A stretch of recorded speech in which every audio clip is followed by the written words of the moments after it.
Op deze laatste dag van het jaar, welkom bij Omroep Zeeland. Het nieuws in Zeeland op deze Oudejaarsdag.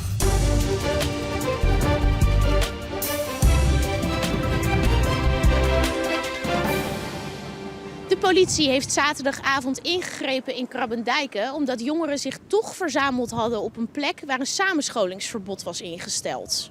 Afgelopen 29 en 30 december heeft de politie geconstateerd dat in het centrum van Krabbendijken sprake was van ernstige wanordelijkheden.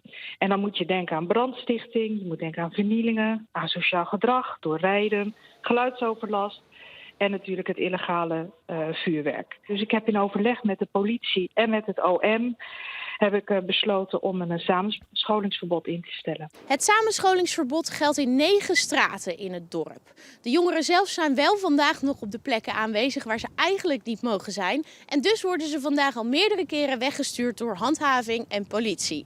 De jongeren zelf willen er niks over zeggen, maar toch hebben de dorpsbewoners er wel een mening over. Ik vind het een beetje overdreven. Ja, vroeger gebeurde dat toch ook. En toen deed ze ook vrij weinig. Maar ja, en nu is het ineens een hele happening. Ik vind het een beetje overdreven, maar goed. Ja, op zich begrijp ik het wel, want het wordt nogal druk met die glasbak die was opgeblazen. Het was leuk daar zo op de rotonde met het vuurtje en het vuurwerk, maar dat glasbak ging net een beetje te ver eigenlijk. Ja, op zich snap ik het wel, maar ja, wat willen ze er tegen doen? Het is 1 keer per jaar en dan komt het gelijk op het landelijke nieuws. Ja. Ik vind het niet zo'n probleem, maar dat ben ik, hè. Ja. Het verbod geldt nog tot vanavond 11 uur.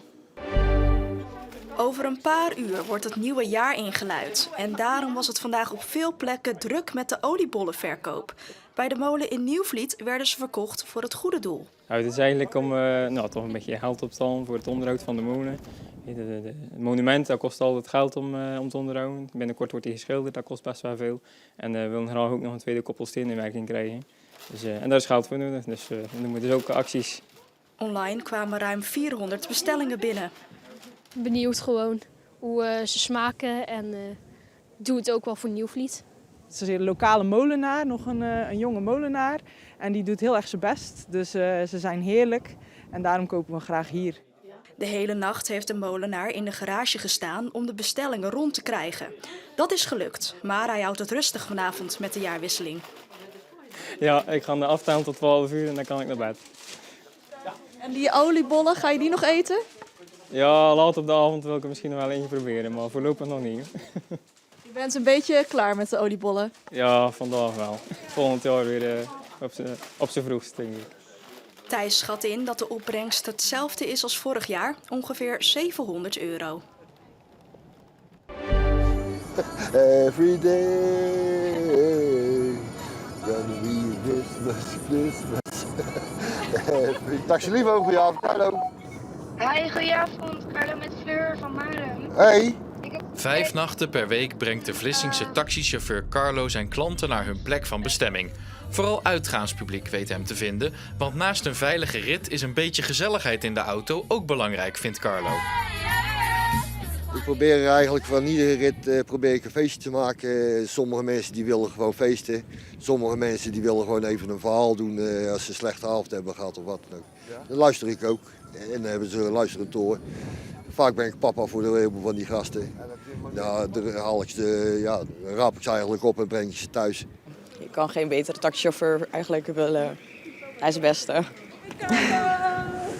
Sinds Carlo foto's en filmpjes van zijn nachtelijke ritten op Instagram zet, is zijn populariteit nog meer gestegen. Er is ooit eens een klant mee begonnen, die maakte selfies van mij. Er kwamen steeds meer mensen die foto's maakten. Ik heb op de duur zelf ook foto's gaan maken. Die plaats ik op Instagram en dat is eigenlijk een hele grote hit geworden. Voorlopig wil Carlo nog niet stoppen met zijn werk als nachtchauffeur. Ik heb heel veel vaste klanten die constant terugbellen. Heel veel jongeren. Ik hou mezelf ook jong. Als je naar huis moet, dan moet je Carlo bellen. Het is altijd gezellig en er staat altijd voor je klaar.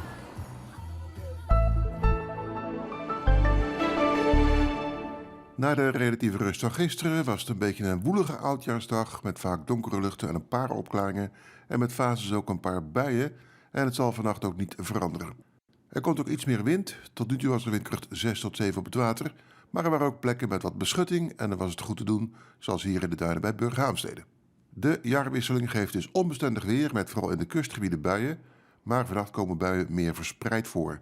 Er is ook kans op een onweersbui en windstoten tot 70 à 80 km per uur zijn goed mogelijk.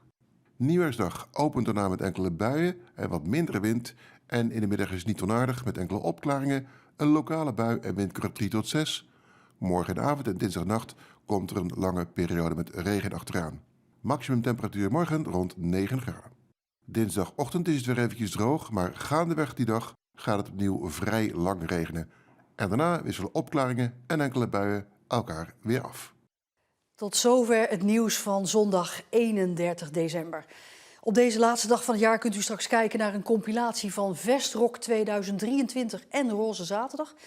En ook is er de natuurdocumentaire De Nieuwe Kust te zien. Deze film werpt een unieke blik op de bijzondere onderwaterwereld van de Oosterschelde. Ik wens u een fijne avond, een hele prettige jaarwisseling en ik zie u graag morgen terug in het nieuwe jaar.